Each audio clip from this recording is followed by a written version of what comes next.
Amén. Dios te salve María, llena eres de gracia, el Señor es contigo.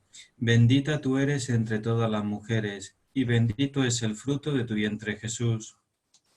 Santa Santa María, María, Madre de Dios, Madre de ruega Dios, por nosotros ruega por pecadores, los pecadores, ahora y ahora en y la en la hora de hora de nuestra muerte. nuestra muerte. Amén. Y también nos ponemos ante los pies de San José, hoy que celebramos San José Obrero en la Iglesia, pidiéndole que Él pues, nos conceda de Dios por su intercesión las gracias que necesitamos. Custodio y Padre de vírgenes, San José, a cuya fiel custodia fueron encomendadas la misma inocencia, Cristo Jesús, y la Virgen de las Vírgenes, María. Por estas dos queridísimas prendas, Jesús y María, te ruego y te suplico me alcances, que preservado de toda impureza, sirva siempre con alma limpia, corazón puro y cuerpo casto, a Jesús y a María. Amén. En el nombre del Padre, y del Hijo, y del Espíritu Santo. Amén. Bueno, pues como recordarán, hoy va a iniciar una serie de 3 cursos dentro de este gran curso sobre la liturgia, sobre la Santa Misa, digamos, centrados en la historia de la misa. Es decir, una visión de conjunto de las diferentes etapas históricas de la misa. Y hoy pues vamos a iniciar, bueno, por el inicio, es decir, por la iglesia primitiva, es decir, desde el momento mismo del inicio, digamos, de la última cena, hasta la época, al inicio de la Edad Media. Va a ser vamos a intentar barrer un poco rápidamente, pero intentando sacar los elementos principales, sobre todo mostrando la continuidad. La liturgia, la continuidad. Entonces, yo parto del hecho de que en los últimos decenios, por no decir pongamos desde hace 40, 50 años, más o menos, siguiendo cierto movimiento de puesta en duda de las verdades de fe, es decir, una puesta en duda general de las verdades de fe, se ha considerado que la Santa Misa no tiene nada que ver con la Sagrada Cena, es decir, con la cena celebrada por Jesús con sus discípulos el Jueves Santo, en la que celebró la Pascua de los hebreos. Es decir, la última Pascua, la última cena que Jesús celebró con los discípulos y en la que instituyó la Eucaristía, pues para algunos autores, algunos llamados teólogos católicos, no hay una unión, digamos que no es lo mismo. Pero de hecho, nada más contrario a ello, porque si buscamos el testimonio ya en la misma escritura y en el testimonio de los primeros cristianos, podemos ver que de manera clara y evidente la realidad de la transustanciación, es decir, de la conversión del pan y el vino en el cuerpo y sangre de Cristo, esa realidad ya es creída desde el principio como una realidad existente. Podríamos decir una realidad un poco cubierta porque ha sido un reconocimiento progresivo, pero objetivamente es algo que ya estaba presente. El origen de la Santa Misa es la institución durante la Cena Pascual, es decir, Jesucristo toma, digamos, la Cena Pascual, digamos, el entorno de la mesa, de la cena, que celebraban los judíos en esa noche de Pascua, como cumplimiento de la esperanza lejana del pueblo de Israel, es decir, los judíos, ellos celebraban como un recuerdo, digamos, el paso del Mar Rojo, la salida de los egipcios, el éxodo, de los hebreos, el éxodo, y la salida, digamos, ya digo, de esta liberación del pueblo de Israel. Esta figura, porque es una figura, los hebreos lo celebraban, se celebra como una figura, la rememoraban todos los años en la Pascua, y de hecho Jesús toma esa realidad, es decir, para él hace suya la realidad de la Pascua, es decir, de ese paso de la muerte a la vida, esa imagen, esa figura, se convierte en realidad con Jesucristo, en él mismo, en su persona. Primera cuestión. Segunda cuestión, diríamos que ya no se tiene que volver a celebrar una vez cada año, es decir, Cristo la hace definitiva.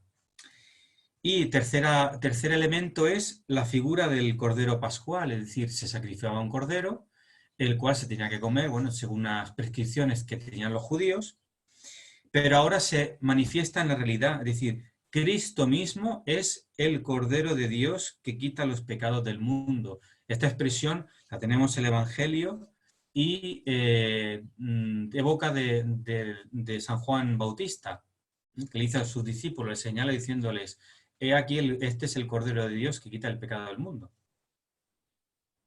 De hecho, tenemos aquí tres elementos. Cristo, que es el ofrecido. Cristo es, digamos, el sacrificio. Cristo es el altar, es decir, es ahí donde se celebra, donde se realiza ese sacrificio. Y como veremos más tarde en la simbólica de la iglesia, del templo, del lugar, digamos, geográfico, el altar representa a Cristo también, porque es el lugar donde se realiza el sacrificio. Y Cristo es el sacerdote, el que Él se ofrece a sí mismo, como hemos celebrado el Viernes Santo. Cristo se ofrece a sí mismo. Entonces, aquí tenemos esta triple realidad. Los apóstoles reciben este mandato de celebrar eso mismo que Jesús les instituye en el Jueves Santo. Y que aún celebrado cotidianamente en el tiempo y en el espacio, nos hace presentes de manera contemporánea del sacrificio de Cristo en la cruz. Es decir, el sacrificio eucarístico no es simplemente, no es un recuerdo, como dirán los protestantes. No es un recuerdo, no es simplemente una conmemoración de algo ya pasado, que bueno, pues nos reunimos, lo celebramos y en cierta manera se crea una cierta presencia, ¿no?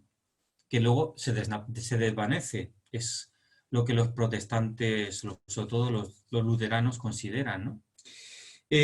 No, nosotros nos hacemos contemporáneos con el sacrificio de Cristo en la cruz. Es decir, es como si el tiempo y el espacio hubiera como una ventana abierta a esa realidad y que se nos hace presente en el sacrificio, en el altar. De ahí ese realismo, diría, absoluto de la Eucaristía, ¿no? Bueno, con los apóstoles pues tenemos ya las primeras comunidades, las primeras generaciones de cristianos que celebran la Eucaristía unida a un banquete fraterno. Es decir, ellos toman lo celebrado por Jesús y por Cristo, los apóstoles, de manera literal. Es decir, como esa institución se realiza dentro de una cena, los apóstoles la siguen realizando de esa manera y los primeros cristianos la realizan de esa manera, es decir, siguen, digamos, de manera literal ese mandato. Aunque hasta el siglo II no hay vestigios que puedan mostrarnos que en los primeros siglos, los 3 siglos, es verdad que tenemos toda una serie de documentos que nos pueden, incluso a nivel arqueológico, ¿no? Nos podrían ayudar a conocer, ¿cómo decirle? Podríamos llegar a conocer ¿Se me oye? Sí. Perdón, es que aquí me está poniendo una serie de cosas, de acuerdo. Bueno, es verdad que al principio no tenemos un relato tal cual, es decir, como no existían los misales en ese momento, tenemos simplemente el testimonio de algunos apologetas, de algunos padres de la Iglesia que ya, digamos, nos describen cómo eran las primeras celebraciones, pero claro, la teología que está detrás pues no la conocemos exactamente. Y la descripción no es exacta en el sentido de que simplemente se habla de lo que se hace, pero no, a lo mejor no se nos explica el contexto completo. Bueno. De hecho, en la misma escritura, tomamos, por ejemplo, el libro de los Hechos, el capítulo 2, versículo 42 y 46, o el capítulo 20, versículo 7, se habla de la fracción del pan como una acción autónoma y completa, separada del convite. Es decir, que ya podríamos decir que en ciertos momentos o en ciertas... ya el hecho de la fracción del pan se realiza separada del convite, de esta cena o de esta, digamos, ágape fraterno que realizaban los cristianos y que en un primer momento estaba unida a la Eucaristía, es decir, la Eucaristía como tal, la fracción del pan estaba dentro, pero progresivamente va saliendo de ese ámbito, ¿no? Diríamos que a partir del siglo II podría ser esto.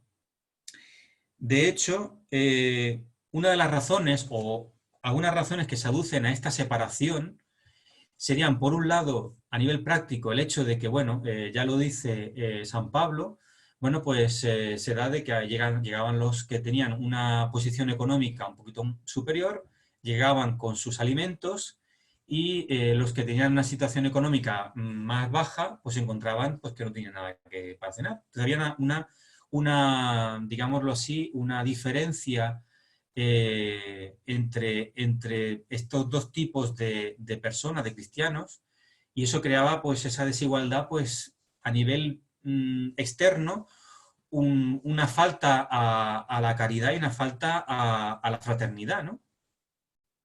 Entonces, progresivamente pues se va separando, es decir, bueno, la fracción del pan, lo que es la Eucaristía como tal, se celebra para todos igual, todos asisten, y se celebra únicamente eso.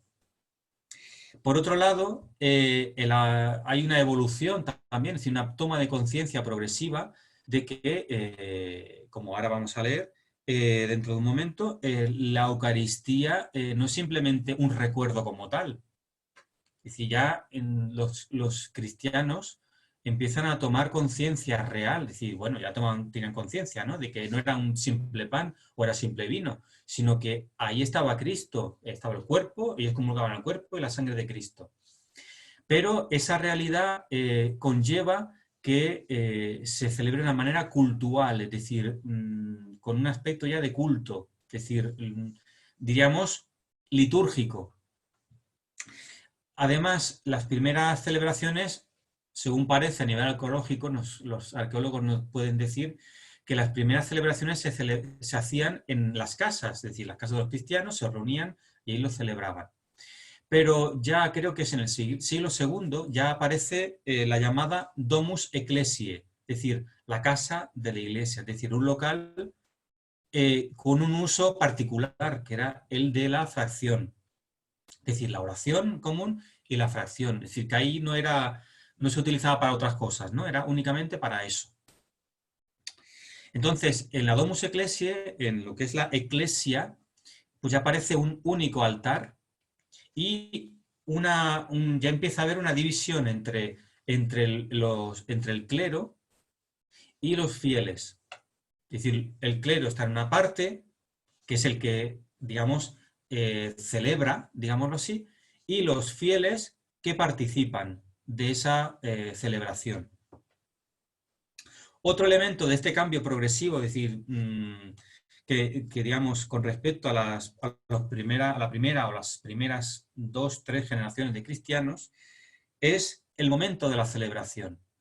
Si bien en un primer momento se celebraba en las horas más vespertinas y nocturnas, testimonio de ello es San Pablo, en alguna de sus cartas, ¿no?, que habla precisamente de ese hecho, ¿no?, de que los cristianos se reunían por las noches o por las tardes, digamos, cuando ya caía el sol. De ese momento pasa al domingo por la mañana, temprano, a las primeras horas del día. ¿Y eso por qué? Porque los cristianos entienden que el domingo, que es el dies Domini, el día del Señor, domingo, quiere decir eso, Cristo es simbolizado por el salir del sol. Es decir, Cristo es el sol naciente. Y el sol naciente aparece en Oriente. Entonces, como ya dijimos en la semana pasada, incluso la segunda venida de Cristo es esperada de Oriente, es decir, Cristo que viene de Oriente. Entonces, de ello viene la palabra orientación, es decir, todos los fieles y el sacerdote, como pueblo de Dios, están orientados hacia Cristo, sol naciente. Y eso pienso que hay que tenerlo muy claro, porque no es como aquí decimos en España, que el sacerdote está dándole la espalda a los fieles o que está de cara a la pared, como si estuviera castigado, ¿no? Nosotros en el colegio, cuando nos castigaban, nos ponían de cara a la pared. No, esto no es así. Es que todos estamos orientados. El sacerdote, el primero, como pastor, es el que guía al pueblo, a la comunidad. Y eso es un elemento muy importante. Y no está de cara a la pared, sino está mirando o no está de espaldas. En las iglesias, ya desde los primeros siglos, desde el siglo, pongamos, incluso ahí, porque ya aparecen los primeros frescos en las catacumbas o en las Domus Ecclesiae. Y luego aparece en los Cristos, es decir, ya se representa con un Cristo, una cruz, un Cristo, que es, digamos, el punto focal visual de todos, tanto del sacerdote como de los fieles, representando a Cristo, es decir, una representación visual, ¿no? Entonces yo pienso que eso es un elemento esencial, porque de hecho las liturgias orientales, que bueno, no nos va a dar tiempo de mirar todo esto, pero sería interesante de ver en las liturgias orientales, incluso dentro de la Iglesia Católica, nosotros estamos en el rito romano, la liturgia latina, pero la liturgia oriental, que como decía San Juan Pablo II, es el otro pulmón, ¿no?, de la Iglesia, la liturgia se celebra ad orientem, orientada. Y son liturgias que son muy antiguas, pueden ser datadas del siglo V, tercero, cuarto o quinto de liturgia, ¿no?, San Juan Crisóstomo, etc. Bueno, como prueba de la fe constante de la Iglesia en la transubstanciación, porque es un elemento también a tener muy en cuenta, porque, por ejemplo, para los protestantes, ¿no?, decían Lutero, ¿no?, que esto es como una invención, ¿no?, en una época, porque antes no era así, ¿no? Ha sido siempre continuo. Se pueden citar para alegar, ¿no?, esta fe, la transubstanciación, en la presencia de Cristo en la Eucaristía, o estas afirmaciones que yo aquí he notado de las catequesis de Jerusalén, que he tomado del oficio de lecturas del viernes y el sábado dentro de la octava de Pascua. Dice: de la misma manera que después de la invocación del Espíritu Santo, el pan de la Eucaristía no es ya un simple pan, sino el cuerpo de Cristo. Y continúa. Por lo cual estamos persuadidos firmemente de que recibimos como alimento el cuerpo y la sangre de Cristo, pues bajo la figura de pan se te da el cuerpo y bajo la figura de vino la sangre. Es decir, lo que es. Es decir, no es una imagen, no es un recuerdo, no es una figura, es una realidad. Y de hecho, San Ireneo de Lyon o San Justino, que ahora les citaré un texto, son muy claros en eso. Es decir, no es un pan, no es un trozo de pan tal cual, es Cristo, es el cuerpo de Cristo que recibimos en la Eucaristía, en comunión. Y comulgamos al cuerpo de Cristo. Y eso tiene para nuestra vida, para nuestra alma, tiene ¿cómo decir? Unas consecuencias. No es simplemente aquello de, bueno, pues recordamos que nos tomamos un trozo de pan y se acabó. No, no, no. Estamos comulgando al cuerpo de Cristo. Y ya dice San Pablo que si se comulga de manera, decir, en pecado, se está comulgando sacrílegamente al cuerpo de Cristo. Y eso lleva unas consecuencias para nuestra alma, ¿no? Bueno, a partir del siglo II, como ven, ya hay, digamos, el siglo II representa toda una serie de avances, de evolución en la estructura de la misa, ¿no? Y vemos que ya a partir del siglo II empieza a tomar la estructura tal y como entendemos la celebración de la misa. Es decir, digamos, una primera parte, que es lo que denominamos nosotros el acto de, digamos, la parte penitencial, digamos, de preparación de la misa, la liturgia, que hoy diríamos la liturgia de la palabra, y en la misa, digamos, anterior a la Reforma de Pablo VI se llamaba la antemisa, porque la antemisa era una preparación, digamos, entrábamos en la celebración como tal de la misa y nos tenemos que preparar. ¿Y cómo nos preparamos? Para recibir al cuerpo de Cristo, pues siendo conscientes de nuestra realidad de pecadores y pidiéndole perdón a Dios. ¿De acuerdo? Pues entonces había al principio, en el inicio de esta celebración, una confesión arrepentida como preparación para recibir la comunión. En segundo lugar, había un himno de acción de gracias que acababa por el amén del pueblo. Había el canto del Sanctus, es decir, el santo, santo, santo es el Señor, es decir, el canto que había oído el profeta Isaías en el cielo, que los ángeles cantaban y que, bueno, es tanto una parte del canto de los ángeles en la noche de la Navidad y sigue el canto de los ángeles tal cual Isaías había oído, ¿no? Entonces, nos unimos al canto de los ángeles, a la liturgia celeste, para alabar la gloria de Dios. Continuaba el ósculo de la paz, es decir, en ese momento pues había el ósculo de la paz y la comunión. Bueno, eso digamos de manera muy general, ¿no? En primer lugar, se establece un diálogo introductorio tomado de la liturgia sinagogal entre el sacerdote y los fieles. Es decir, el Dominus vobiscum, el Señor esté con vosotros, et cum spiritu tuo, y con tu espíritu. Que vemos que la misa se repite en varias ocasiones. De hecho, en la rúbrica del misal romano de Pablo VI, en la rúbrica, dice que el sacerdote se vuelve hacia los fieles para esta invocación, bueno, para este diálogo, lo que simboliza, lo que significa que el sacerdote está orientado, es decir, se tiene que girar para decir a los fieles, invitarles, llamarles al Dominus Vobiscum, el Señor esté con vosotros, y con tu espíritu. Ya otro elemento para, digamos, en contra de los detractores de la orientación durante la misa, ¿no? Bueno. Es verdad que los cristianos toman elementos de la liturgia sinagogal, como veremos ahora dentro de un momento, el tema de las lecciones y de las lecturas. Durante la misa se toman las lecturas.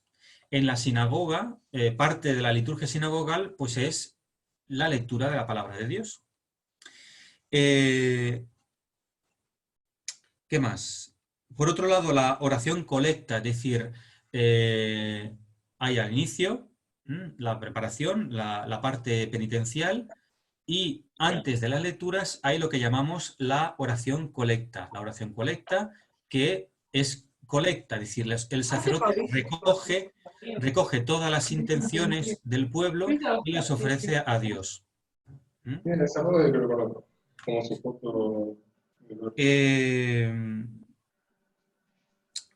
vamos a ver, cierra esta parte inicial.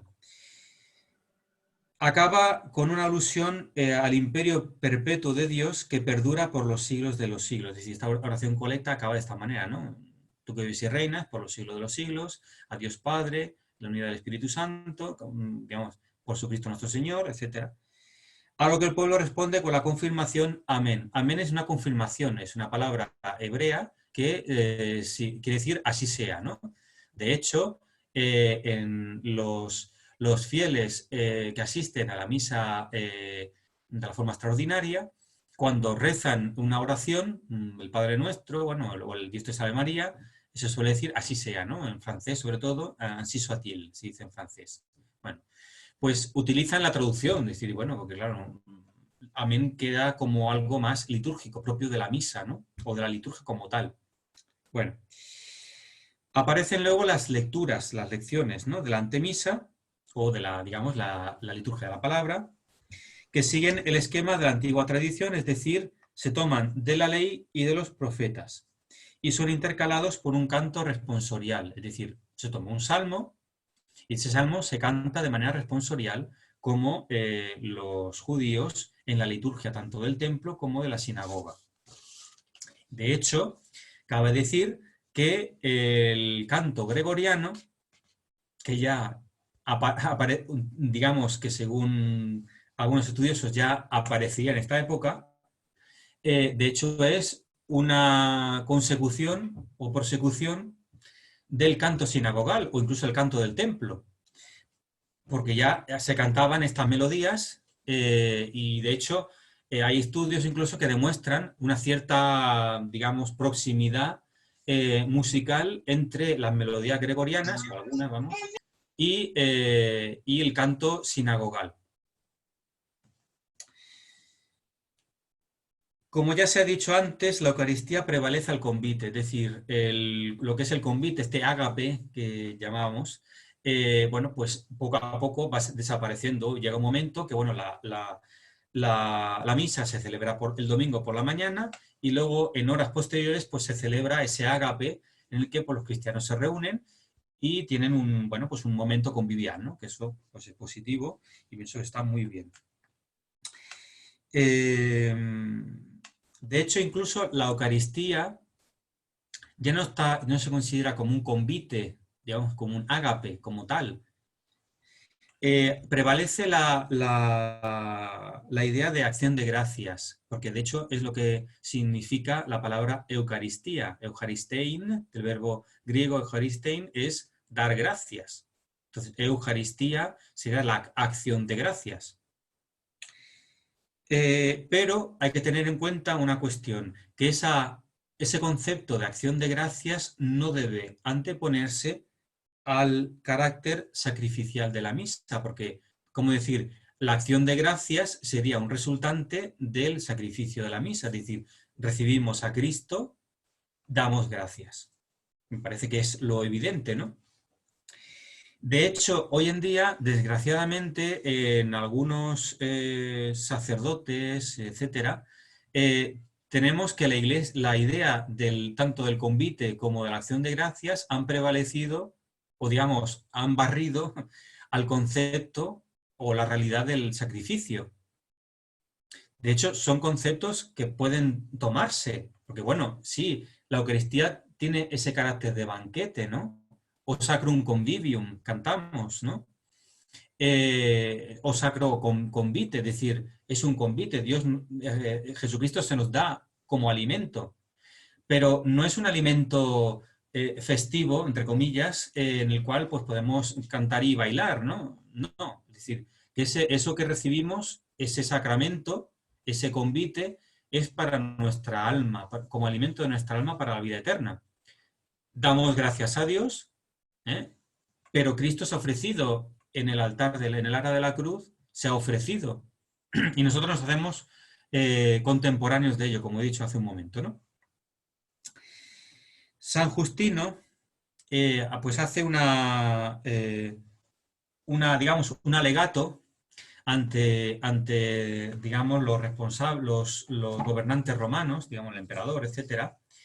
Y él en este relato, en esta apología, ahí tiene varias apologías, por una de ellas creo que es la primera, sí, la primera, pues hace una descripción, una primera descripción de la Eucaristía. Yo me voy a tener únicamente a, bueno, entre paréntesis, lo que les estoy explicando lo he tomado en gran parte del libro El sacrificio de la misa de Joseph Jungmann.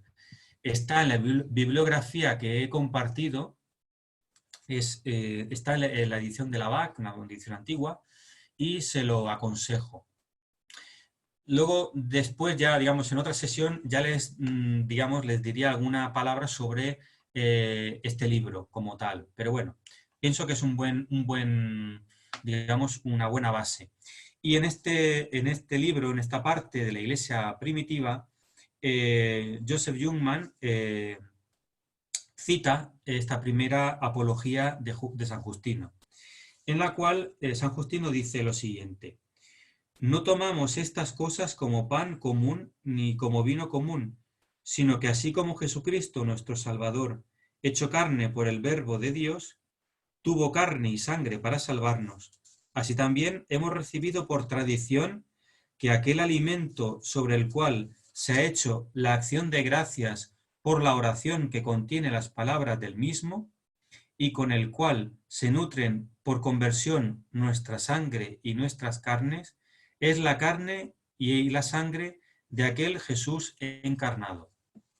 Y esto lo dice San Justino en el siglo II. Para los que digan que pues, no hay presencia real o bueno, todas estas cosas. De este texto se desprende que la acción recitada por el que celebra, porque hay un celebrante, no es el pueblo en su totalidad, no, hay un celebrante, el que celebra, el sacerdote, el presbítero o el obispo, sale del corazón de la comunidad, sí, es decir, lo que expresa el sacerdote es el deseo de la comunidad, es la oración de la comunidad, como he dicho, la colecta, ¿no? Entre otras cosas, y que el sacerdote recoge y ofrece a Dios la oración del pueblo. El sacerdote como mediador entre el pueblo y Dios, porque el sacerdote actúa in persona Christi, Cristo es el único mediador, pues el sacerdote que actúa in persona Christi, en la persona misma de Cristo, pues él se pone entre el pueblo y Dios y es el que ofrece a Dios. San Clemente de Alejandría dirá que el sacrificio de la Iglesia consiste en las oraciones que como incienso se elevan de las almas santas, y este sacrificio encierra todos los sentimientos de devota entrega a Dios. Bueno, lo he tomado como para que vean este símbolo, ¿no? de que nuestras oraciones son como ese incienso que sube a Dios, y el sacrificio pues encierra pues, nuestra entrega propia a Dios, significado en esta ofrenda que hace el sacerdote también. Bueno, si bien al principio, en el primer estadio de la misa, en el primer momento, ¿no? Cuando se cultivaba ante todo el recuerdo del Señor como tal, no se hablaba mucho del ofrecimiento del sacrificio, pero no por ello el carácter sacrificial, no por ello no estaba presente, como les repito varias veces, ¿no? Es un acto, una cuestión que es objetiva, está ahí la presencia. Pienso que habría que tomar la explicación sobre el dogma, de la cual ya les hablé la semana pasada, creo, que hace San John Henry Newman, es de una evolución orgánica de estos, de los dogmas, para poder comprenderlos. Tomen cualquier dogma, pues bueno, pues el dogma aparece de manera más o menos explícita o implícita en la revelación, y el dogma va evolucionando, no en el sentido que evoluciona, que cambia, sino que crece, se amplía, como dirá, por ejemplo, el cardenal Charles Journet, dirá que es como una rosa. La rosa está en el, digamos, en el estadio del botón, luego ya el capullo, y la crece, y la rosa se expande. Pues el dogma exactamente de la misma manera, o como un ser humano, un ser vivo, un ser humano, por ejemplo. Ya les dije, pues del feto pasamos al bebé, el bebé al adolescente, al niño, al adolescente, etc. Hay una evolución, y el dogma tiene ese principio de evolución que se perfecciona. A partir del siglo III aparecen las diferentes anáforas, que son las plegarias, digámoslo así, plegarias eucarísticas, las oraciones, digamos, que el sacerdote, lo que llamamos el canon, ¿no?, de la misa, que toman como modelo la anáfora de San Hipólito principalmente. Digamos que no es que se lo copien, sino en ese momento hay que tener en cuenta de que existía una mentalidad muy distinta a la de hoy en día. En esa época, como pasó en los primeros 2 siglos, o el primer siglo, pongamos, en lo que es la palabra de Dios, es decir, lo que es el Nuevo Testamento, que conocemos los libros del Nuevo Testamento, la carta de San Pablo, los evangelios, se transmitían de manera oral, porque había una gran memoria, es decir, había una gran pobreza, es decir, a lo mejor había comunidades que no podían transcribir las palabras de los apóstoles y los evangelistas, entonces se creaba esa memoria exacta y se transmitían las comunidades de esa manera. Es verdad que con lo que con respecto a la misa es exactamente igual. Las primeras plegarias eucarísticas, que llamamos, no estaban escritas. Es decir, había un núcleo y el sacerdote o el obispo, digamos, lo desarrollaba en función digamos, de la celebración. Claro, hoy en día se toma eso al pie de la letra, desgraciadamente, pero claro, no con el mismo sentido, porque en esa época existía un gran respeto hacia la tradición, hacia lo que ellos habían recibido, y hoy en día esa supuesta, digamos, libertad se toma pues para uno hacer lo que uno quiera, le dé la gana, ¿no?, digámoslo así de manera más. Entonces, no es exactamente lo mismo, no es exactamente lo mismo. Y hay una diferencia, vamos, ontológica, esencial, vamos, entre una concepción y otra. Pero de hecho, progresivamente, pues esas anáforas se escriben, se ponen por escrito, pues precisamente porque, bueno, se dan abusos. Y como se dan abusos, incluso con la palabra de Dios, es decir, con los escritos de los evangelios y de los apóstoles, se daban abusos. Y como se daban abusos, pues se ven en la obligación de ponerlo por escrito, para que quede la constancia clara de lo que realmente dijeron los evangelistas y San Pablo, San Pedro y etcétera, ¿no? Entonces, pues con estos textos pasa exactamente igual. Para evitar los abusos se ponen por escrito, para que se fijen. En lo concerniente a la lengua, otra cuestión. Es verdad que en los primeros siglos, dado que en Roma se hablaba el griego koiné se hablaba en los primeros siglos, pues los cristianos hablaban el griego. El latín se utilizaba pues a un nivel más superior. Apenas se hablaba, de hecho, latín como tal, es decir, en la calle no se hablaba un latín como tal. Entonces, ¿qué pasa? Que progresivamente, como es una lengua, el latín al ser una lengua culta, pues se traducen, digamos, se pasa la escritura del griego al latín, porque es una lengua culta. Entonces, ¿qué ocurre? La liturgia tiene que tomarse, digamos que celebrarse en esa lengua, porque dado que las escrituras han sido traducidas al latín, la liturgia tiene que celebrarse en latín. Porque para ellos, para estos cristianos de esta época, del siglo III o IV, hasta el VI, digamos casi, ¿cómo decirles? Si se hubiera celebrado la liturgia en lengua vernacular, los textos, porque ya aparecen los primeros, digamos, resquicios de lengua vernacular, aparecen ya a partir del siglo VI o por ahí. Pues entonces se tendría que haber traducido la escritura. Pero la escritura no se traduce a la lengua vernacular, se deja en latín. Entonces la liturgia se mantiene en latín también. Porque, como les digo, el hecho de que el latín sea la lengua vehicular de la palabra de Dios, pues la liturgia tiene que hacerlo de la misma manera. Porque estamos celebrando, como decir, ¿cómo decir?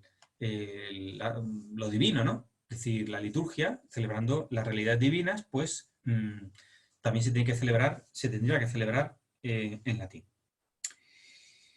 Según los autores, a finales del siglo IV debió ya existir un germen de lo que es el canon romano.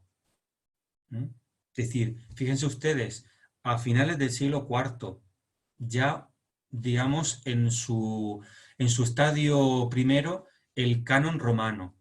Es decir, para la forma ordinaria sería la primera plegaria eucarística, el canon romano.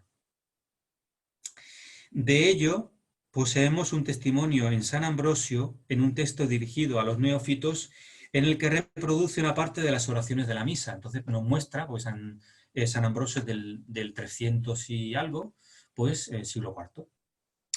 Podemos concluir diciendo que la estructura de la misa, con casi todos sus textos, proviene ya del siglo IV y va perfeccionándose durante los siglos V y VI, con lo cual se evidencia la antigüedad del canon romano.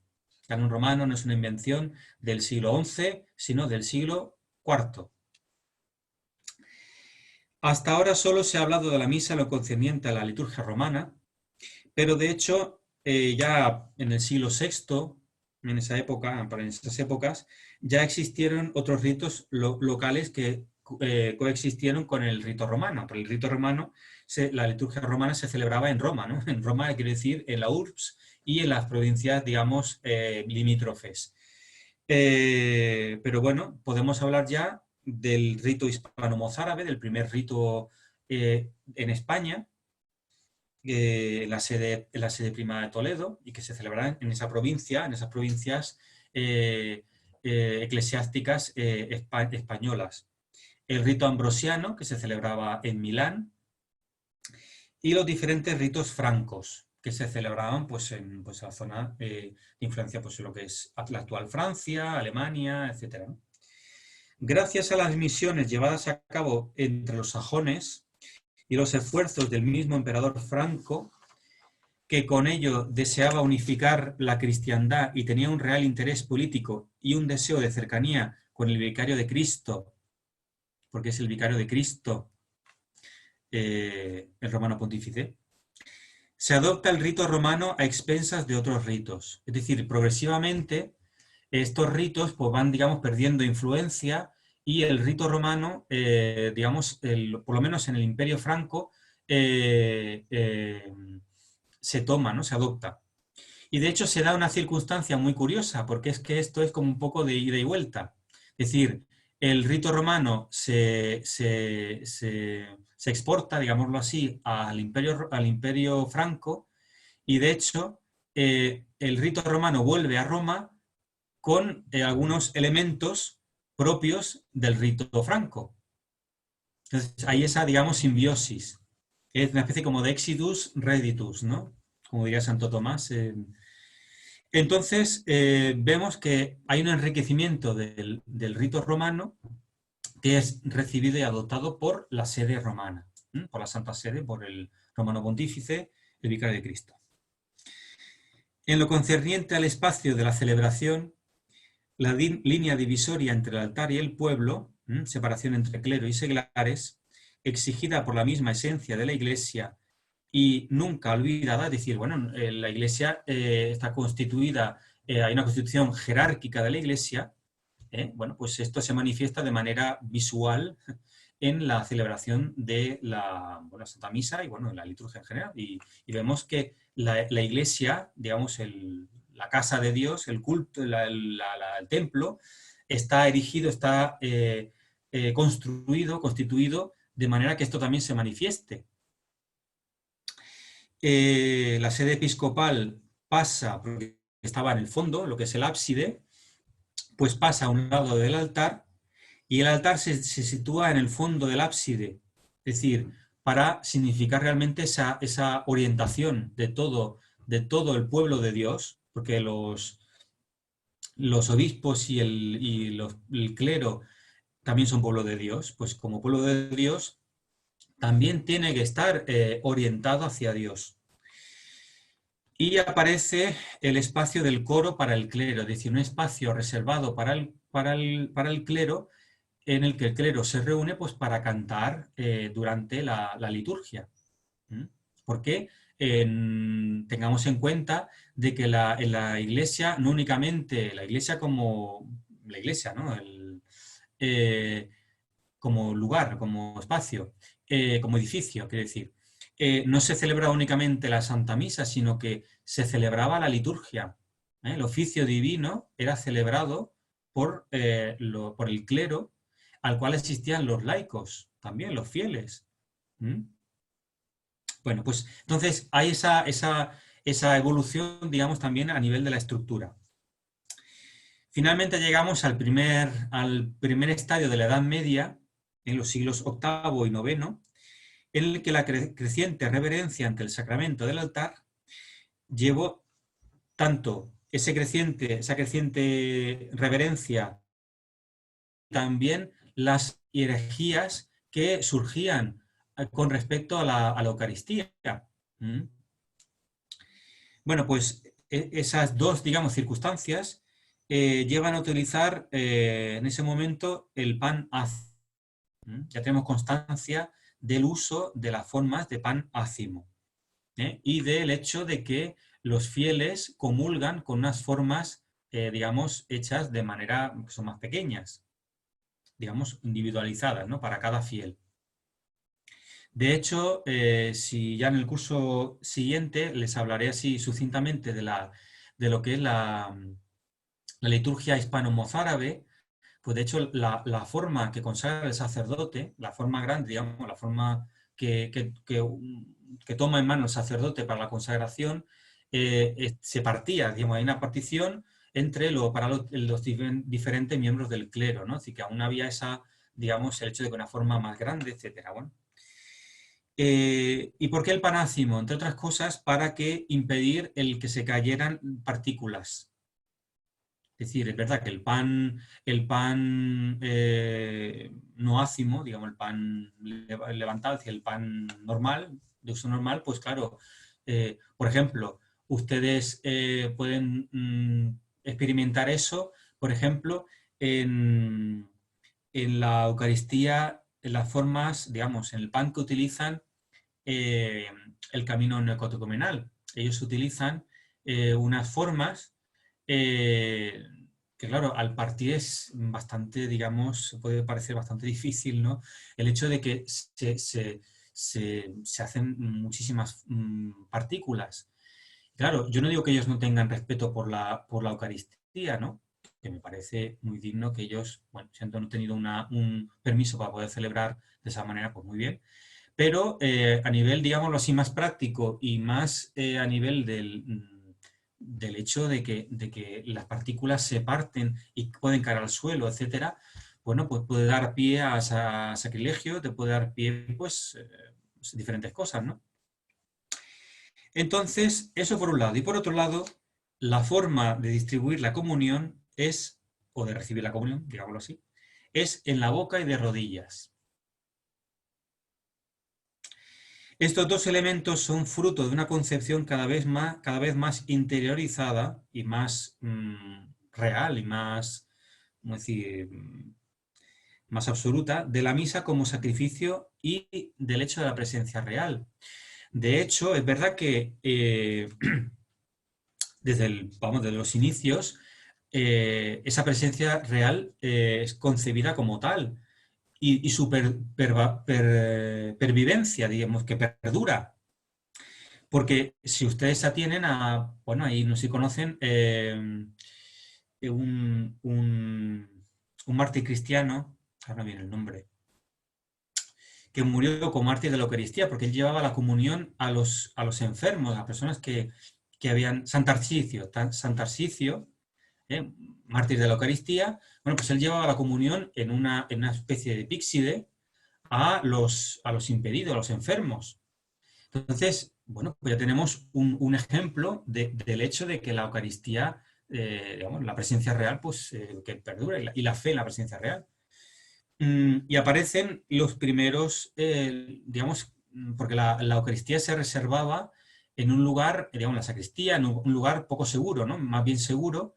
Y a partir de este momento, siglo IX, siglo X, todos esos siglos, incluso un poco antes, ya la Eucaristía se reserva dentro de la iglesia, dentro del edificio de la iglesia, en el sacrarium, en el sagrario, que era como un mueble, un armario, empotrado en la pared, en el cual se reservaba la Eucaristía y se señalaba esa presencia real con una lámpara, una luz. Incluso al principio se ponía hasta en el exterior, es decir, para que los fieles vieran que la presencia real en la Eucaristía estaba en la iglesia.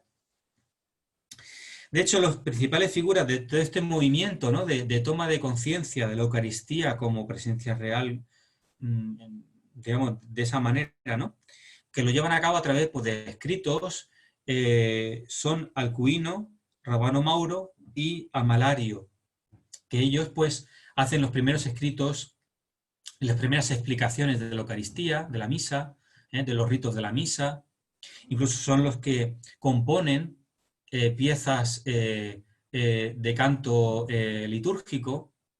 Entonces ya empezamos, y ya el curso que viene, pues ya verán, pues digamos esa toma de conciencia más grande en la Iglesia de estas realidades, ¿no? Y que la celebración de la misa pues va tomando ¿cómo decir?, un peso y ya tenía, ¿no?, pero más aún porque se va enriqueciendo a nivel litúrgico como tal. Ya veremos que a nivel de los ritos, a nivel del canto, a nivel de los ornamentos, a nivel de la decoración en las iglesias, etcétera, ¿no? Los tiempos litúrgicos aparecen, es decir, la conciencia de que, como decir, celebramos la vida de Cristo anualmente, si la retomamos, en los diferentes tiempos litúrgicos. Y la celebración de la Pascua, etcétera, ¿no? Entonces, eso lo vamos a ir viendo en el curso que viene. Les dejo un momento si tienen, pues, alguna pregunta o alguna cuestión, no sé. Sí, bueno, yo tengo una pregunta, padre. Dígame. O no sé si lo voy a mencionar después. ¿En qué momento se comienza la adoración al Santísimo como tal? Así la exposición. ¿Es en esta fecha o va después? Sí. Será, digamos, para el curso que viene, porque es durante, pero bueno, ya les digo, durante la Edad Media ya aparece esa conciencia. De hecho,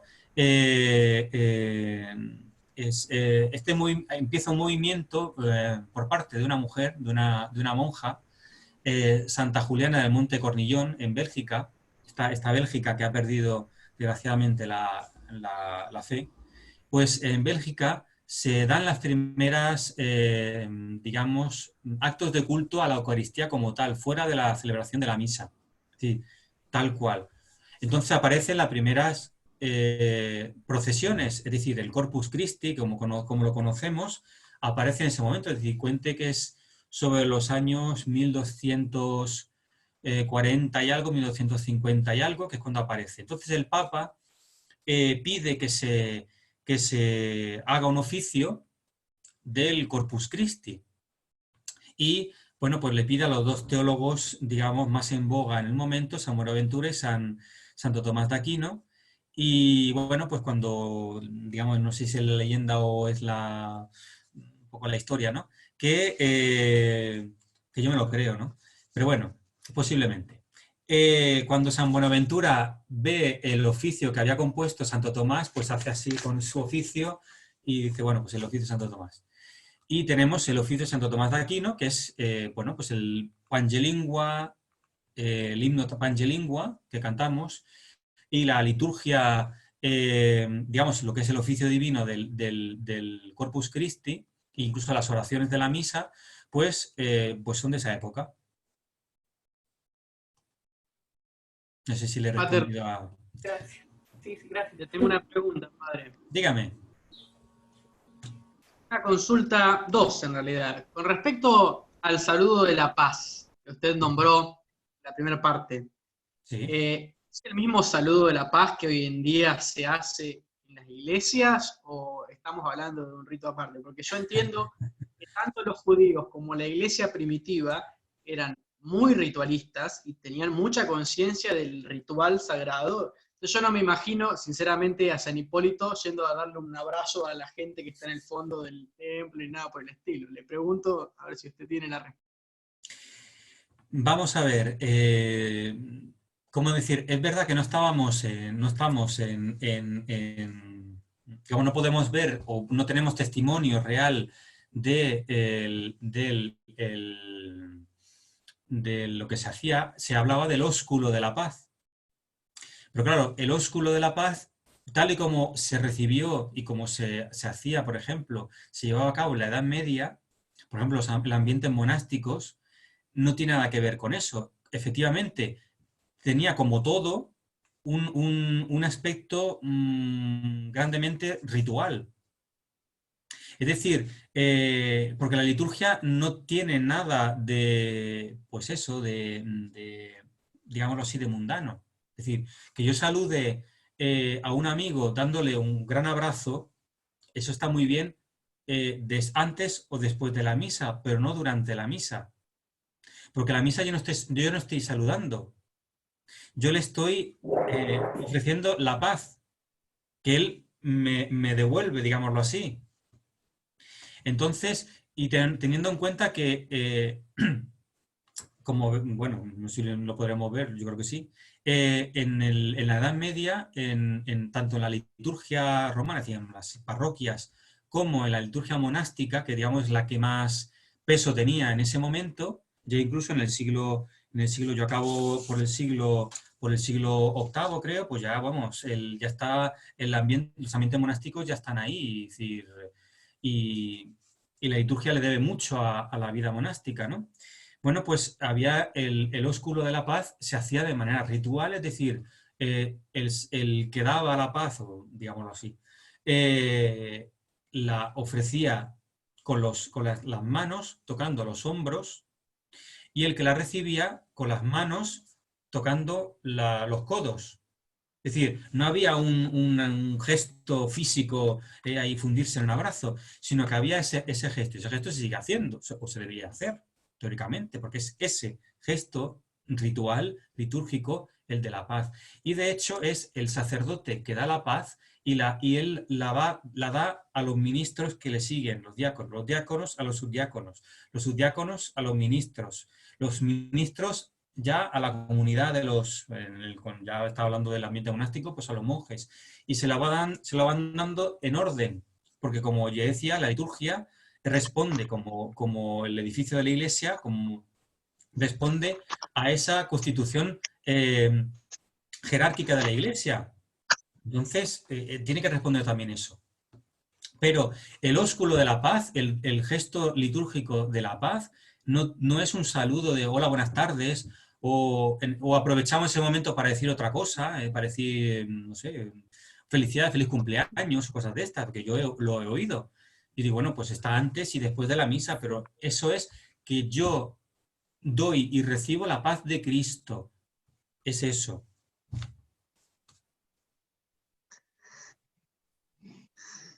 ¿Alguna otra pregunta? Yo tengo una duda, padre. Dígame.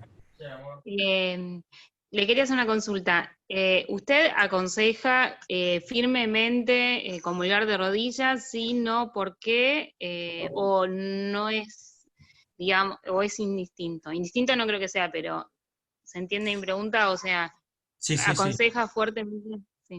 Vamos a ver, en la iglesia, digamos, hoy en día, la iglesia contempla dos formas de comulgar. De rodillas en la boca y de pie en la boca, habiendo hecho un gesto de veneración previo, cuando se acerca a uno, tal. Luego hay la tercera forma, que es, o debería de ser, casi una excepción, que es el de comulgar en la mano. De hecho, en un principio, eso era simplemente una dispensa que se le dio a unas conferencias episcopales, porque, bueno, pues ellos se pusieron muy tercos en esta cuestión y yo no tengo nada en contra del que desee comulgar en la mano, porque es una de las formas que no es, digamos, las dos primeras, pero ahí está. Yo aconsejo vivamente, porque yo es lo que personalmente hago, o bien comulgar en la boca siempre y de pie, y si se da la oportunidad, porque también hay que tener en cuenta pues, la susceptibilidad del sacerdote que celebra, de la gente que está en torno, etcétera, pues el comulgar de rodillas. Hay personas valientes que, bueno, pues han comulgado de rodillas. ¿Por qué? Porque la comunión nosotros la recibimos, y la recibimos como hijos de Dios. Como usted tiene un bebé, usted le da a comer al bebé en la boca, al niño. El niño, ese bebé no toma la cuchara y se pone a comer ya. Pues esa es la imagen, la recibimos. Y la recibimos en la boca. Como decir, la Iglesia, ya digo, da esas tres posibilidades, esas dos primeras y la otra como una excepción, ¿no? Pero yo le aconsejo en la medida de lo posible, pues en la medida de lo posible, no tanto de usted, sino de, ya digo, del sacerdote o de comulgar de rodillas. Bien, bien. Para darle, precisamente, es para darle visualmente, externamente, incluso es porque eso lleva a lo interior, un aspecto más digamos, de sagrado, de respeto, como de veneración, una reverencia y un gesto de adoración mismo, porque usted va a recibir el cuerpo de Cristo. Bien. Y en el caso de recibirla de parado, ¿qué tipo de gesto usted recomienda, sugiere? Pues mire, se pueden dar, yo por lo menos yo he visto y yo creo que son válidos, es decir, son posibles los dos. Es decir, inmediatamente antes de comulgar, hacer una genuflexión o hacer una inclinación profunda. Es decir, usted se inclina, es decir, lo que es profundamente. Son esas dos posibilidades, es decir, bueno, son dadas. Yo me decanto más bien hacia la primera, es decir, la genuflexión. Bien. Y después entonces se pone de pie y comulga pues en la boca. Bien. Bueno, muchas gracias. Nada, usted. Si hay alguna pregunta más. Disculpe, ¿está grabando la clase? Sí, sí se está grabando. Sí. ¿Y se va a subir a algún lugar o...? Sí, tenemos el canal de YouTube del Ateneo Virtual San Elías. Ah, ok. Muchas gracias. Bueno, ¿pueden poner en el chat el nombre del canal, por favor? Claro que sí. Muchas gracias. Y hay una pregunta en el chat, no sé si la vio. Sí, ahí está. ¿Cuántas ediciones ha habido del misal romano? ¿Esas ediciones implican también revisiones de la liturgia? Vamos a ver. Claro, depende a qué misal romano se piensa. Es decir, porque podemos hablar del misal romano de Pablo VI, de la reforma, digamos, litúrgica posterior al Vaticano II, o el previo, o el anterior. Depende. De ediciones han habido muchas. Es decir, incluso el misal que llamamos de San Pío V, que de hecho celebramos ayer su memoria, ha tenido varias ediciones. Es decir, Clemente, no sé, los tenía aquí yo escritos, creo. Sí, Clemente VIII, Urbano VIII, San Pío X, Benedicto XV, Pío XII, San Juan XXIII, que es la última edición que hubo, y es la que el Papa Benedicto pidió que fuera, digamos, la normativa, digamos, en la que se tuviera que celebrar con ese misal. El misal de Pablo VI, pues que yo sepa, creo que ha tenido únicamente una reedición o dos reediciones. La última es del año 2002, creo que es. Dos, ¿ves? La última que es del... Sí. Entonces, bueno, pues la última es la que debemos tener. Y yo aquí en España, no sé ustedes, pero aquí en España este misal, digamos, la renovación, digamos, en el misal a partir del misal típico, la edición típica, que se hizo aquí en España hace unos años, y después ya se hizo los leccionarios, pues, bueno, algunos sacerdotes parece que no se lo han tomado en serio, y hay que tomárselo en serio, porque es con ese misal que hay que celebrar, porque el anterior ya, digamos, no queda fuera, digamos, del uso, teóricamente. ¿Dijo el de los legionarios? Legionarios, no. Ay, perdón, es que no escuché bien lo que dijo hace un momento. Leccionarios, dijo. Leccionarios, perdón, leccionarios. Leccionarios, ok. Los leccionarios, digamos, donde está la lectura de la misa. Ok, gracias. Perdón. Bueno, no sé qué más preguntas, si hay alguna pregunta más. Pregunta más que surge de la charla en general. Ujú. Hoy en día, como usted mismo lo dijo al principio, hay muchas teorías justamente que niegan la tradición, inclusive las escrituras. Y yo me he cruzado montones de veces con gente que argumenta que la última cena fue una cena fraternal con Jesús y sus apóstoles, donde comulgaron en la mano, entonces tanto rito, tanto que dejo los deditos, que gregoriano, eso no pasó. Entonces, yo quisiera que usted nos aclare un poquito cuál era la mentalidad del cristiano de la época, inclusive del judío de la época, que eran justamente, como usted decía, ampliamente ritualistas, y que no era, la cena pascual no era un vení, vamos a comer un corderito, sino que era todo un rito que tenía prescripciones desde Moisés, y que es muy probable que Jesús haya dado algunas normas litúrgicas, por así decirlo, de cómo festejar el convite y el sacrificio, la fracción del pan. No sé, por ahí, darnos algún argumento para rebatir esta teoría moderna que está como que, no, era así nomás, una cena tirados en el piso comiendo. No era una cena cualquiera, primero. Nuestro Señor Jesucristo le da, como he dicho antes, un significado nuevo. Es decir, Él incluye unas palabras, Él da una significación. Es decir, Él instituye un rito nuevo. Es decir, un rito nuevo, es decir, instituye ese rito. Y hay unas palabras.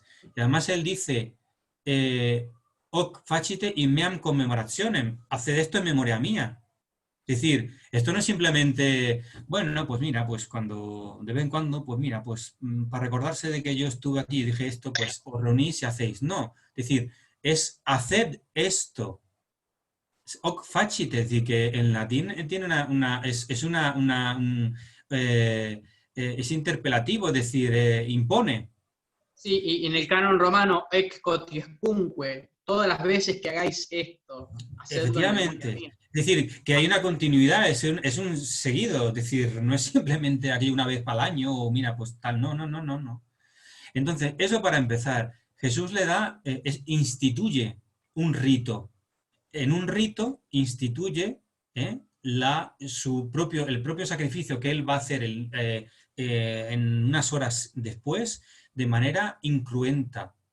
Y lo deja para nosotros. Entonces, esta manía anacrónica de histórica, histronista y no sé cómo decir más, me parece absurda. Y eso en todo. Porque querer volver al pasado con nuestra mentalidad de hoy en día, pues es completamente absurdo. Eso, número uno. Como usted bien dice, los judíos de siempre, pues son personas muy, como decir el rito, muy exactos. Y nuestro Señor Jesucristo era judío, los apóstoles eran judíos, y que ellos lo celebraban de manera, pues, ritualmente, tal y como estaba en la Escritura, dicho cómo tenían que celebrar los judíos la Pascua.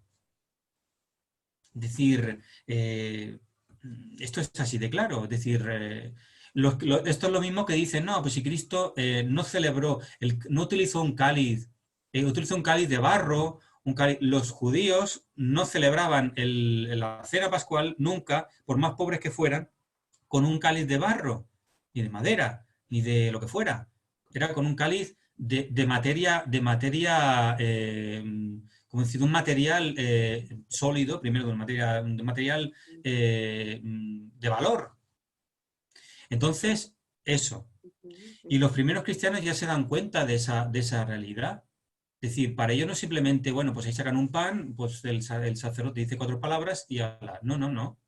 Están haciendo realmente lo que Cristo les pidió que hicieran. Es decir, les mandó, no les pidió, les mandó, como hemos dicho hace un momento. Entonces, ¿cómo decir? Y la liturgia, como todo, hay una evolución. Es decir, vamos creciendo. Yo le he dicho lo que decía esta teoría del cardenal Newman, de San John Henry Newman, a propósito del dogma. Es una evolución. Y la evolución conlleva crecer. perfeccionarse. Y entonces, pues la liturgia es exactamente igual.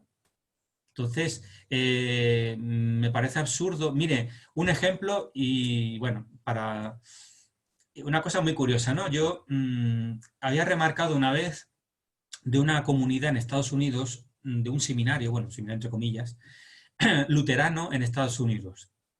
Y claro, a priori, digamos, a primera vista, pues me parecía que aquello era un seminario católico, porque nada más que habían señores, hombres, vamos, varones, y el altar estaba adosado al ábside, con una cruz, gran cruz, con los candelabros y tal, una separación, una barandilla que separaba a lo que yo creía que era el clero de los fieles, y un reclinatorio, vamos, en la barandilla había un reclinatorio. Y veía que las celebraciones, pues, bueno, cantaban en inglés, unos cantos que a mí me recordaban pues, un poco los cantos que, digamos, entre paréntesis, bellos, de los alemanes, digamos, de los luteranos, digamos, de los primeros luteranos, unos cantos, unas corales muy buenas, vamos, bonitas, a nivel, digamos, pienso yo, a nivel auditivo, ¿no? De musical. Y, bueno, pues los fieles comulgaban, pues, de rodillas. Y había un sacerdote, que yo creía que era un sacerdote, bueno, pues revestido con todos los ornamentos y tal.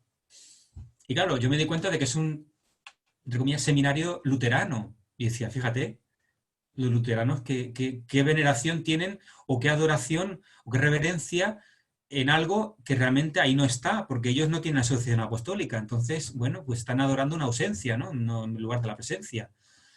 Pues si ya estas personas tienen esa reverencia, ahí lo dejo, ¿no? Es decir, me parece evidente. Y yo creo que esto va relacionado con toda una mentalidad y una manera de... Sí, una mentalidad que es un poco, permítanme la expresión, barrio bajera. La vida, hay un nivel, tenemos que tener un nivel cultural, y eso es un crecimiento para la persona. Y la liturgia en la cual nosotros participamos de la liturgia celeste, los ángeles, los santos que están delante de Dios cantándole eternamente su alabanza. Nosotros participamos de ello. Pues cuánto más tiene que tener un nivel. Y está en el mismo último detalle, ¿no?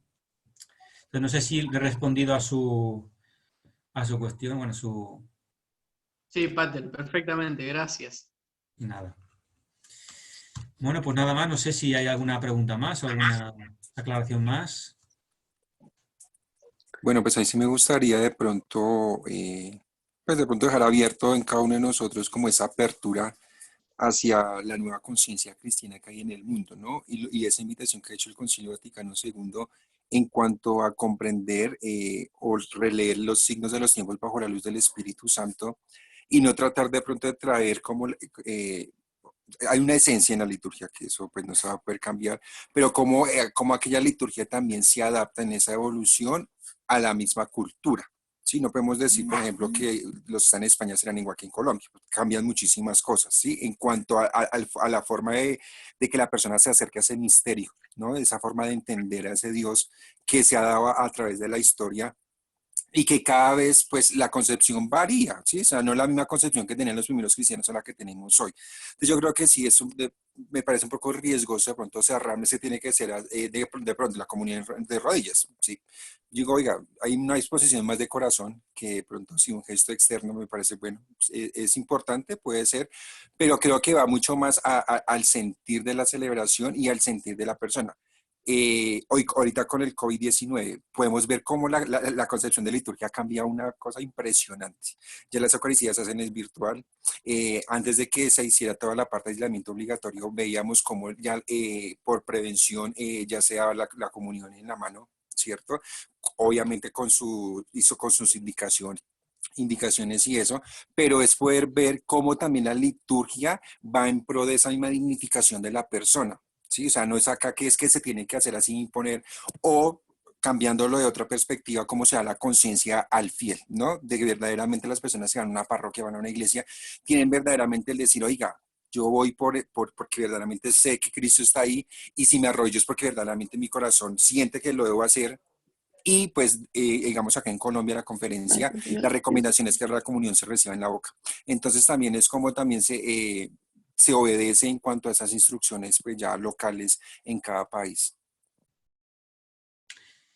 Bueno, permítame primero decirle que, bueno, la liturgia, digamos, el nivel de inculturación no depende de que mi imagen de Dios o la de otro, ¿sí? Porque Dios es Dios. Es decir, Dios es Dios en su esencia, es el mismo en su esencia. Entonces, Jesucristo es el mismo, ayer, hoy y siempre. Entonces, no podemos considerar que haya un cambio de paradigma. Es decir, la evolución de la que yo he hablado no es una evolución de, bueno, pues ahora pues consideramos que bueno, pues que eso de comulgar en la mano, en la boca, pues no tiene ningún sentido, pues podemos dejar que cada uno vaya a buscar la comunión por el mismo, ¿no? Porque podríamos decir algo así, ¿no? Incluso. Pero estamos perdiendo lo que es la base de la liturgia. Y la base de la liturgia no es el único, como decir, nudo interior. No, no, también es lo que hay alrededor. La liturgia que celebramos en España, celebramos al mismo Cristo, digamos, la misma fe que ustedes celebran en Colombia, que celebran en Turquía, que los pocos que pueden celebrarla, claro, ahí en Turquía, los que celebran en la India, en Japón, en Francia, etcétera. Es la misma fe porque es la misma iglesia. La iglesia es, por esencia, es católica. Entonces, es la misma para todos. Es igual, es la misma fe. De hecho, es un solo Señor, una sola fe y un solo bautismo. Es decir, nosotros no podemos decir, la cuestión del COVID, mire, pues yo le voy a decir una cosa. Aquí había un hermano de comunidad que decía que no hay mejor medicamento que Cristo, ¿no? Y la Eucaristía no tendría que ser, digamos, no tenemos que considerar la Eucaristía que es Jesucristo, ¿no? Como un vector de contagio. ¿Cómo podemos entender que Cristo sea un vector de contagio? Entonces, eso me parecería bastante arriesgado, ¿no? Que han puesto, las conferencias episcopales han impuesto una serie de medidas, no las han impuesto. Ellos han aconsejado una serie digamos, por ejemplo, el tema de la comunión. Han aconsejado, no han dicho todo el mundo tiene que comulgar de esta manera. Entonces, a la conciencia de cada uno está. No celebramos al hombre, celebramos a Dios en la liturgia. El hombre se tendría que rebajar delante de Dios. Y de hecho, desgraciadamente, estos últimos 40 años ha sido lo contrario. El hombre, la comunidad se ha autocelebrado. Y es precisamente la denuncia del Papa Benedicto. No es la autocelebración. O cuando yo siento que Cristo está presente en la Eucaristía, pues entonces yo me arrodillo. Y cuando yo no lo siento, no. Hay que ser objetivos en la vida y sobre todo en la fe. La fe no es una cuestión subjetiva. Puede haber algunos elementos subjetivos, ¿no? Es decir, yo en un momento determinado pues tengo más facilidad o menos, pero la fe es una cuestión objetiva. ¿Se cree o no se cree? Entonces, en la liturgia también está ese elemento. Y la cuestión de la adaptación, hay que tener mucho cuidado. Y las adaptaciones no las tiene que pensar uno mismo ni una conferencia episcopal. Eso es criterio de la Iglesia, como en su totalidad. Entonces, ya digo, me parecería muy arriesgado estas cuestiones, ¿no?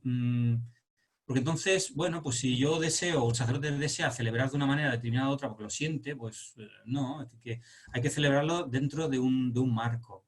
Y la Iglesia nos ha dado, como madre, como maestra, pues eso, que la comunión se reciba de esa manera. Y yo puedo estar más a favor o más en contra, pero eso tengo que aceptar yo como un hijo de la Iglesia. Y sencillamente, y no creo yo.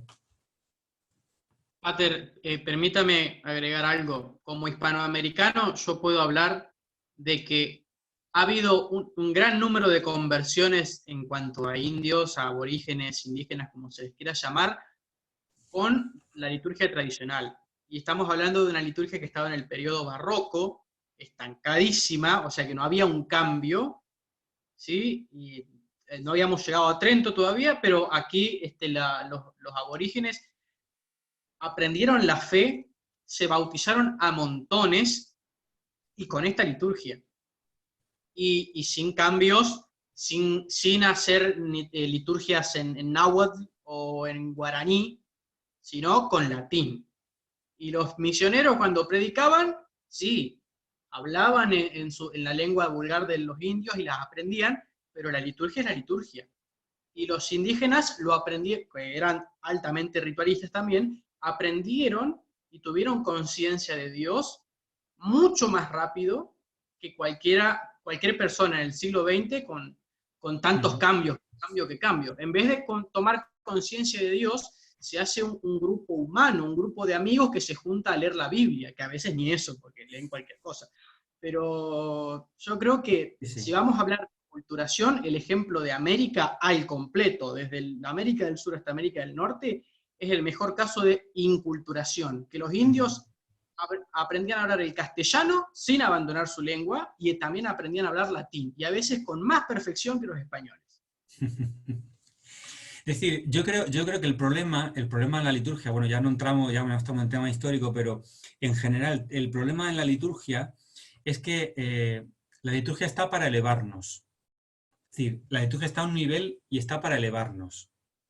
Y de hecho, hay personas que piensan que hay que hacer lo contrario, es decir, no nosotros ir hacia la liturgia, no nosotros elevarnos, sino estirar para rebajar. Entonces, yo pienso que es una actitud un poco egoísta, ¿no? O ególatra, porque claro, yo digo, vamos a ver, porque tengo que atraer las cosas a mí y no yo ir hacia, y es hacia Dios, ¿no? Hacia la fe de la Iglesia. Entonces, cuando yo no entiendo o no comprendo, digámoslo así, racionalmente un dogma, me parecería absurdo decir que ese dogma no sirve porque yo no lo creo, no lo entiendo, sobre todo no lo entiendo. Bueno, es cuestión de entrar dentro porque nos va a elevar. La doctrina, el magisterio no se eleva, la liturgia no se eleva. Pero si nosotros vamos rebajando, pues convertimos la fe en la liturgia, pues como decía usted, pues eso, nos reunimos 4 a leer la Biblia y decimos 4 cosas y vamos inventando, y cada día vamos inventando lo que pasaba. Hace 40 años, o esto en los años 70-80, en Francia, en España y en otros países, era la continua invención, y ya se cansaron de inventar, entonces ya, bueno, pues ya acabaron perdiendo la fe. Y eso es lo que hay. Fray, quería hacer también un aporte a lo que usted antes estaba diciendo, que el tema de la comunión en la boca tiene la simbología de que, digamos, el niño recibe la comida de la mano del padre. Y si nosotros nos vemos como niños, como Cristo mismo quiere que nos veamos para llegar al cielo, sed como niños, también tenemos que tener esa humildad y esa sencillez de aceptarlo de la mano de nuestro Padre, que está simbolizado in persona Christi gracias al sacerdote.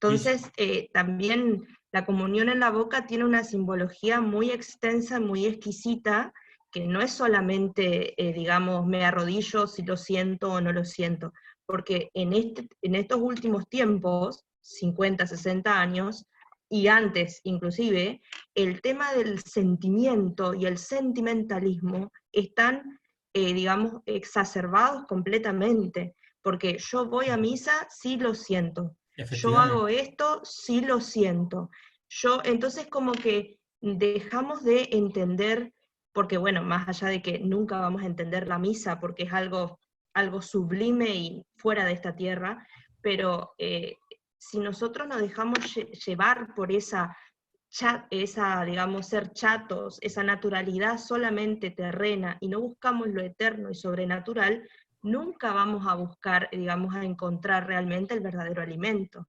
Porque si fuera eso, también uno por el sentimiento puede decir, yo siento que ahí no está Cristo, y directamente está negando la presencia eucarística.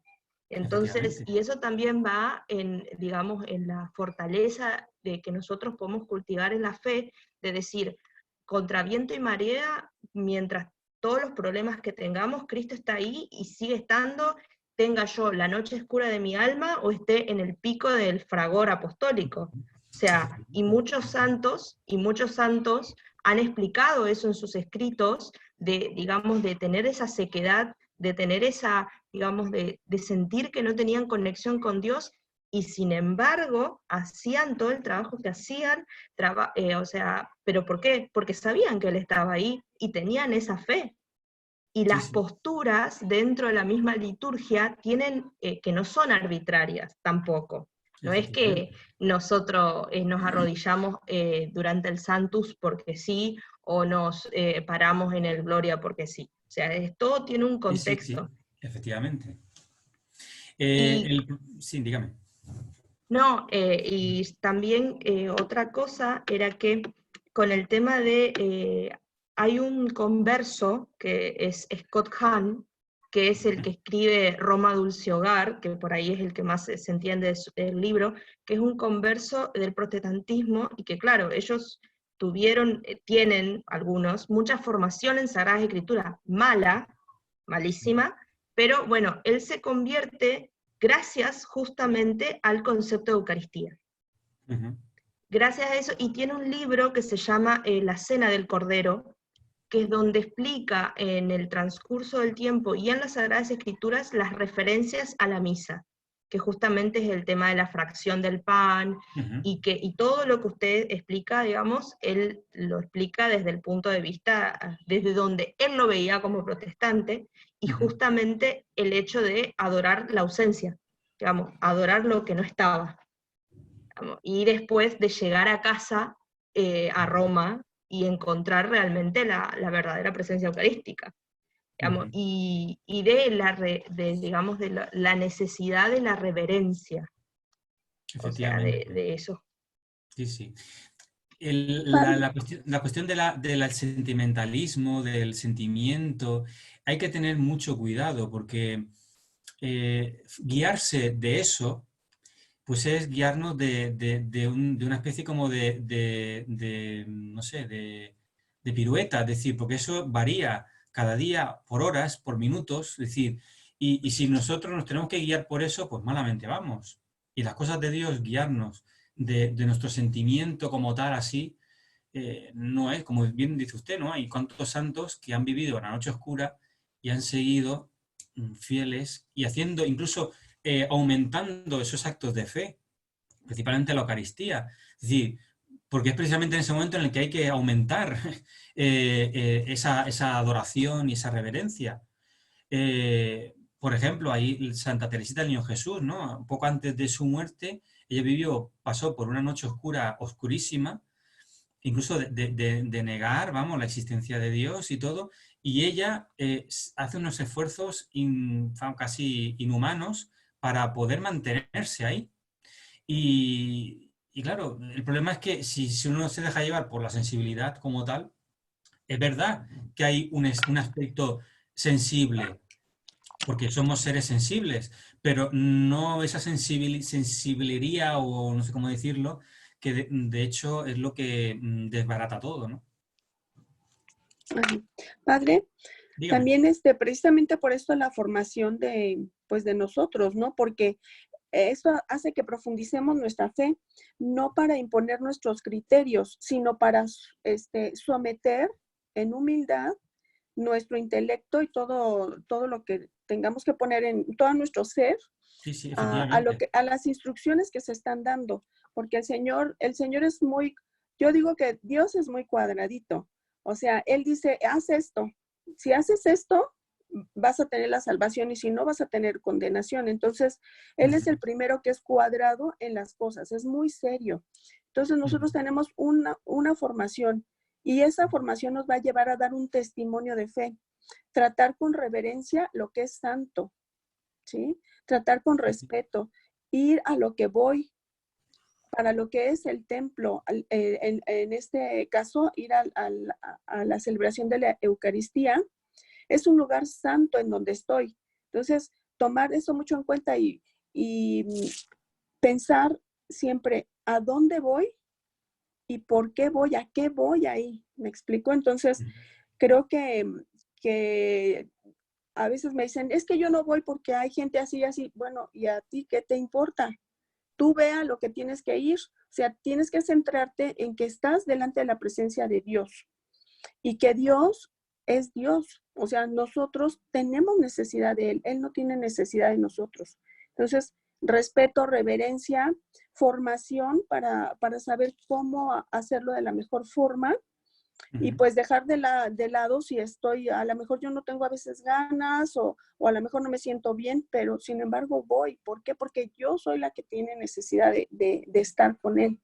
Y recuerdo que una ocasión una persona entró y estaba expuesto al Santísimo y pues ya otra persona que llegó hizo una reverencia tal que cuando se levantó, la otra persona que la vio, se acercó y le dijo con lágrimas en los ojos, le agradezco lo que está haciendo, porque este gesto de reverencia a mí me ha hecho recapacitar en mi forma de actuar dentro del templo. Entonces, muchas veces nosotros no tomamos en cuenta lo que otros pueden ver. Y puede ser que digan, ay, no, mira, esta gente nada más viene y está platicando y está... El templo no es para eso. El templo es para encontrarnos con Dios. Sí, dice, ¿no?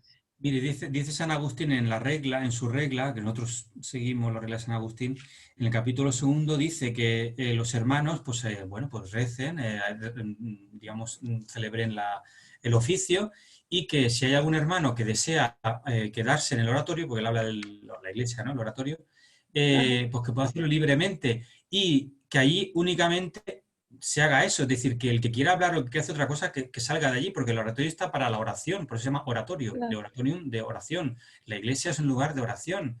Y además, como católicos, las iglesias están habitadas, porque está la presencia real de Cristo.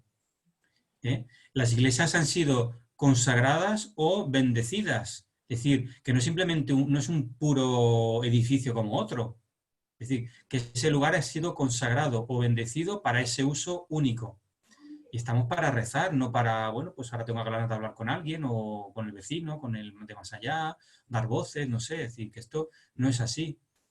Y precisamente como lugar de la presencia de Dios, es un lugar donde nosotros tenemos que mantener ese respeto, que no es porque, bueno, pues hay alguno que sea un poquito así y, bueno, pues haga callar a la gente, no, porque realmente es el lugar donde los cristianos, es la casa de Dios, no la casa del pueblo. Algunos dicen la casa del pueblo de Dios, no la casa del pueblo como la casa del pueblo que aquí en España, ¿no? En los pueblos es la casa del pueblo, que es donde todo el mundo se reúne, no. Es la casa donde se reúne la comunidad de los fieles para celebrar su fe, pero es un lugar donde los fieles pueden entrar libremente para rezar, para estar junto a Dios, porque ahí está presente Dios, ¿no? Cristo. Buenas. Para hablar de cosas objetivas y subjetivas. Yo vivo en Brasil, en la Amazonía. Pues me ha tocado vivir las dos experiencias. Donde vivo, los sacerdotes están inclinados a la teología de la liberación. Me ha tocado ver muchas veces la celebración amazónica, es decir, celebran en un tronco, en un árbol, a la orilla de un río, y pues es algo como muy bohemio. Hay quien diga que y me ha tocado vivir la experiencia de celebrar la misa con el Instituto del Buen Pastor en Belém do Pará. Entonces, es un contraste bien fuerte, ¿no? Porque, mira, en este bohemio todo el mundo tiene protagonismo. Y en la misa con el Instituto del Buen Pastor, nada de fe pleno. El canto es bonito, pero pues la visión no es tan agradable porque solo ves un sacerdote bien revestido dando la espalda, pero puedes sentir espiritualidad, ¿no? Interioridad. También una comunidad que tiene fe en lo que se celebra. La orilla del río es algo más bohemio, más chévere, pero pues siempre quedan las dudas si la gente cree o no, o si esa comunidad realmente cree que está celebrando el sacrificio de Cristo.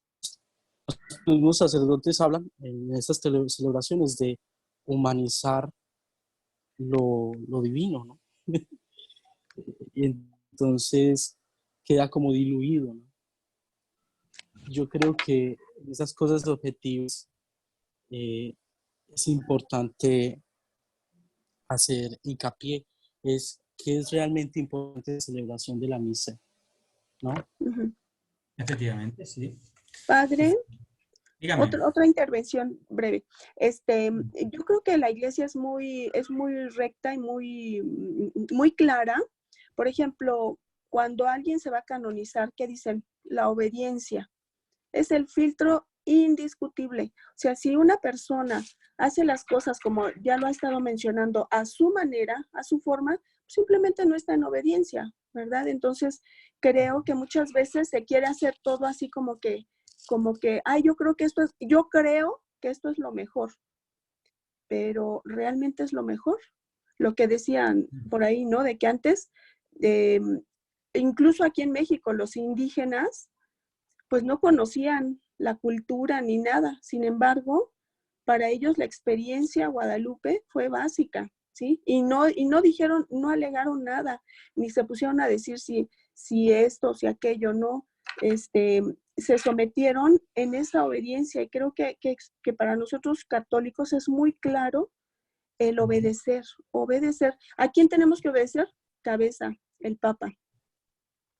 En los lugares, bueno, ahorita por lo de la cuestión de la pandemia, es un caso extraordinario, no es algo ordinario. Además, si uno celebra la Eucaristía por medios electrónicos, yo con las personas que he convivido y que he estado, yo sí les digo, bueno, o lo hago yo, ¿no? Digo, bueno, si yo no puedo ir a la iglesia y lo estoy viendo en la televisión, con el debido respeto. El respeto, la reverencia, todo tal cual si estuviera yo en el templo. No porque es en televisión, ay, a ver, tráete las papas fritas y las cosas, no, sino darle esa importancia, ¿no? Efectivamente, ¿no? Sí, sí. Dada la circunstancia. Pero bueno, como dice el Papa Francisco, una misa retransmitida, decíamos, virtual, es decir, siempre será una misa virtual, es decir, una celebración virtual. Los sacramentos no son virtuales, son reales. Claro. Entonces, por eso hay que tender, bueno, hay países, por ejemplo aquí en España, ¿no? Ahora, pues, de hecho, las celebraciones nunca han sido suspendidas como tales, es decir, las iglesias no las han cerrado a cal y canto. ¿Verdad que ha habido algún obispo que se lo ha tomado esto de manera muy celosa? Y sí, pues ha obligado que se cierren las iglesias. Pero hay muchas diócesis en España que han mantenido las iglesias abiertas y bueno, se han mantenido las celebraciones, guardando, digamos, las reglas, digamos, de higiene que se pedían, pero se han hecho. Porque es ese principio de que la liturgia, la Eucaristía, principalmente, es algo real, es decir, es una celebración real, no es una cosa virtual. Dada la circunstancia que, por ejemplo, si en su ciudad no hay ninguna celebración de la misa, porque no hay ninguna iglesia abierta, bueno, pues qué remedio. Pero eso no debe ser el futuro, como algunos parece que pretenden querer, ¿no? Porque nunca será... Para los protestantes no hay ningún problema, ellos pueden seguir una prédica y, bueno, tan ricamente, pero nosotros no, porque nosotros creemos en la realidad de la encarnación. Y como creemos en la realidad de la encarnación, creemos en la realidad de la presencia de Cristo en la Eucaristía. Entonces, esto no se puede sustituir por nada. Pues entonces ya no es la fe de la Iglesia. Bueno, yo creo que lo podemos dejar aquí, si les parece bien. Bueno, pues la semana que viene, Dios mediante, continuaremos. Si tienen alguna pregunta, pues la escriben o tal, y bueno, pues la presentan y ya en la medida de mis posibilidades, pues intentaré responder. Pues nada, pues que tengan para ustedes un buen día. Yo aquí ya es la tarde. Y nada, Dios les bendiga y nada, pues Dios mediante nos vemos la semana que viene. Ya continuaremos y será pues ya lo que es la celebración de la misa en la Edad Media hasta el Concilio de Trento. Pues nada. Gracias. Gracias, Padre. Adiós. Gracias, Padre. Gracias, Padre. Dios lo bendiga.